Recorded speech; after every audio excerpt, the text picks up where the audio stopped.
Ladies and gentlemen, welcome in to a college football imperialism update where we go through all of the teams, who's gaining land, and then I've got some college football bets I want to talk about. But here are the top 5 landowners right now. So this is real life imperialism. If you beat the team, you get their land.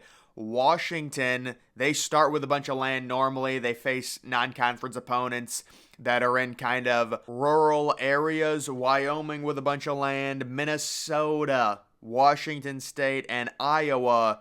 Top 5 land wins. Miami, Michigan for beating UNLV. Listen, that's why Michigan scheduled UNLV. Yes, it makes perfect sense now.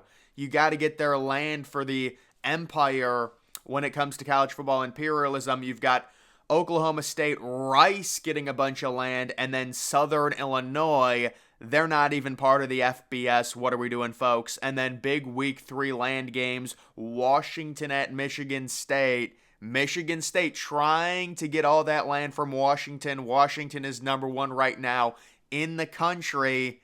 Michigan State dealing with the Mel Tucker situation. How amazing would it be? It would be even a bigger win when it comes to imperialism than in real life. You've got Wyoming at Texas. Oh my goodness. Are you kidding me? Texas sitting 30-point favorites, or what is it, 28-point favorites against the number 2 team in the nation when it comes to land ownership. That's just too easy. It's taking candy from a baby. So Texas, listen, I said coming into this matchup, Texas would not be ready. I take that back. This is a huge game for Texas after seeing this. You've got Minnesota at North Carolina. And again, North Carolina big favorites, or at least 7.5-point favorites against a horrible Minnesota offense, although Minnesota somehow is 2-0. That's how they're able to have this much land, the number 3 in the nation, from beating Nebraska in week 1. You've got BYU at Arkansas. Arkansas looking to really shoot up the boards. And then Kansas State at Missouri. But let's actually take a look at the map. You can see from west to east some of the teams. Look at Auburn there in California planting their flag. I'll just go over some of the unique teams in odd locations. Michigan, they've got all that land. Yes, from UNLV. You've got Oklahoma State out there as well. What did they beat? Arizona State, I want to say, or Arizona. Mississippi State. Oh, yeah, Mississippi State beat Arizona at home. But Mississippi State wasn't even that impressive. Auburn's got some weird land, man. It's because they beat Cal. You can see Miami picking up some land. Looks like in New Mexico. Good for them. Air Force slowly but surely building an empire. Guys, I said, listen, I think Air Force is a dark horse to make the college football playoff. I mean, I'm not trolling about that. This Air Force team, they're 9-point favorites this week. They're already 2-0. I mean, look at all the land Wyoming has. This is just too easy for Texas. This is sad. Minnesota, yeah. You're going to see North Carolina and Texas start building massive empires. You do have Missouri with a little bit of land. Maybe Kansas State can start working on building some. Looking at the eastern side of the United States, it is an absolute mess right now. You've got Ohio State with small pockets, maybe starting to build an Ohio empire. They're going to look for some of that land. Western Kentucky, you can see the little patch of land that Western Kentucky has. Ohio State is zoning in on that as we speak. And then you can take a look at who owns Maine. It's an FCS team. It's Southern Illinois. Look at Auburn with land up there. Boy, it snows up there. I don't know how much Auburn's going to want to own that. Maybe they'll sell it off or something. Syracuse still has their own. Michigan with some weird land on the Atlantic coastline. That's some primetime real estate there. You also have Purdue making an appearance on the coastline as well. And then going down, look at Florida, Ohio University, Oklahoma, Western Kentucky. That's big for Ohio State. That's big land in Florida to get for the Buckeyes. And then UCF still owns their area, because if you don't lose ever, you will never lose your starting counties. That's how this works. If you lose everything. But if you win and then keep beating teams, you take all of their land. That's the whole idea of it. You can see the potential land that Washington will get if they beat Michigan State. They are sitting right now around 16. Look at Iowa with a lot of land as well. So we will have to see what happens when it comes to that. But I think that is a little fun thing to follow. And then this is another good graph that I found. So college football playoff predictions week by week. We're going to go through this right now as we enter week number 3.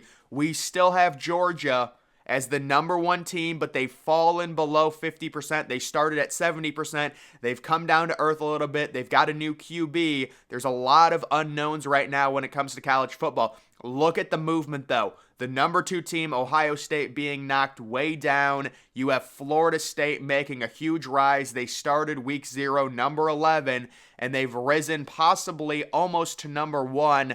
They're at 47% chance to make the college football playoff right now. You have Texas with a huge rise as well. They actually moved down from number 7 to number 12, and then they moved all the way back up. It is kind of annoying that this graph includes week 0, considering really none of these teams played week 0. I'd like for them to just smush that and get rid of it, because it's just like an extra data point that's really meaningless, because all those teams outside of USC had a bye week 0, but either way, this is still a nice graph. You can see Ohio State moving down. You've got Penn State moving up to that number 5 spot. You have Michigan moving slightly down. They have definitely, not covered the first 2 weeks. They are dealing with the suspension to Harbaugh. Very conservative there. Notre Dame looking good. They started at number 14. They're already up to number 9. Right now, it looks like that Ohio State-Notre Dame game, it is going to be huge. Oregon sitting at number 10. They're trending up. Just imagine if we had the 12-team playoff, how much of a mosh pit this would be. We would be talking about a team like Miami possibly making the playoff. Maybe Kansas State. Washington, I think, should be higher. I'm surprised Washington moved down that much from week 2 to week 3 after beating, who did they beat? Tulsa, and they almost covered the spread. They won by like 33. That seems, maybe it's just teams moved ahead of them, I guess. But still, that is just a cool thing to look at. And the one that people are going to talk about, Oklahoma being at number 4. And so, guys, this is the problem with analytics. Oklahoma beat Arkansas State 73-0. And you might say, well, what's the difference between them beating Arkansas State 73-0 and Oregon beating Portland State 81-7? Well, the difference is Arkansas State is a legit FBS team, and they're not even like the worst FBS team. So if you show that game dominance against an FBS team where you win 73-0 and you're up 35-0 early in the second quarter, the analytics are just going to completely overinflate you. I'm surprised Ole Miss is not on this graph for that reason. They might be number 15, honestly.